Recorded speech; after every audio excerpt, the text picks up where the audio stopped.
बिहार में राजनीतिक तौर पर उठापटक जारी है। बिहार में सीएम की कुर्सी को लेकर जबरदस्त सियासी घमासान मचा हुआ है। विधायक दल के नेता कल चुने गए नीतीश कुमार और चुने जाने के बाद आज राज्यपाल से मिलकर सरकार बनाने का दावा पेश करने वाले हैं। दूसरी तरफ नीति आयोग की बैठक के बहाने मुख्यमंत्री जीतन राम मांझी आज दिल्ली में पीएम मोदी से मिलने वाले हैं। कहा जा रहा है कि जेडीयू से बर्खास्त होने के बाद वो अपनी कुर्सी बचाने के लिए पीएम से बीजेपी का समर्थन मांगेंगे।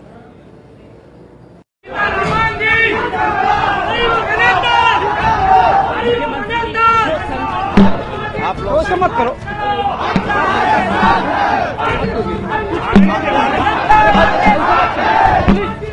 बिहार में अपनी ही पार्टी के खिलाफ बगावत का बिगुल फूंकने के बाद सीएम जीतन राम मांझी दिल्ली पहुंच चुके हैं।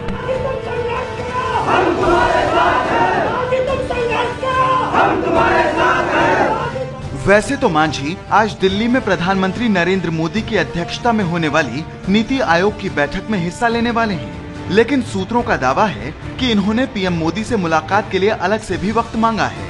कहा जा रहा है कि मांझी प्रधानमंत्री से बिहार में अपनी कुर्सी बचाने के लिए बीजेपी के 87 विधायकों का समर्थन मांग सकते हैं। वैसे बिहार में उठे सियासी तूफान को लेकर बीजेपी में भी मुलाकातों का दौर जारी है। अमित शाह ने बिहार के हालात पर पीएम मोदी से चर्चा की है और बिहार के कई नेता गृह मंत्री राजनाथ सिंह से मिले हैं। उधर पटना में जेडीयू विधायक दल की बैठक में जीतन राम मांझी की जगह नीतीश कुमार को विधायक दल का नया नेता चुनने के बाद पार्टी ने भी आर पार की लड़ाई का ऐलान कर दिया है। हम लोग दावा ठोकेंगे सरकार बनाने का,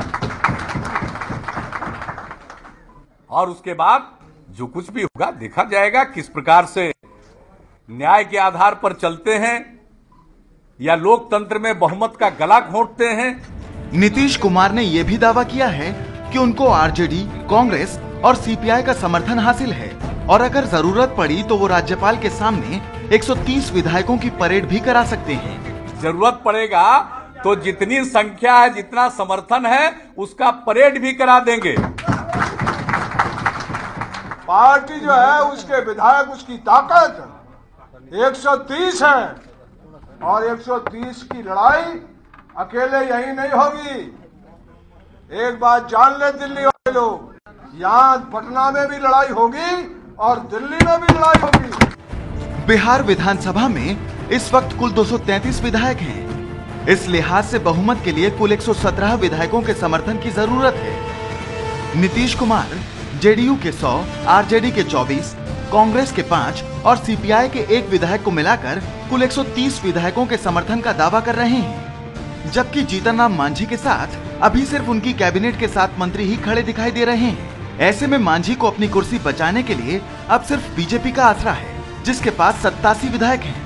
लेकिन बीजेपी के समर्थन के बावजूद भी उन्हें जेडीयू के कुछ और विधायक के साथ की जरूरत होगी, जो फिलहाल उनके साथ दिखाई नहीं दे रहे हैं। भारतीय जनता पार्टी को परेशानी होती है तो मुझसे हर चीज के लिए आलोचना, जो कुछ भी होता था उसके लिए ब्लेम हम पर करते थे, और आज क्या करेंगे, अब कल किनकी सहायता करेंगे, इसलिए उनका भेद खुल गया है। भारतीय जनता पार्टी को सत्ता चाहिए, येन केन प्रकारे न। नीतीश कुमार और जीतन राम मांझी के बीच शह और मात के इस खेल में अब सबकी नजरें राज्यपाल केसरीनाथ त्रिपाठी पर टिकी हैं। अब राज्यपाल का फैसला ही नीतीश और मांझी का भविष्य तय करेगा।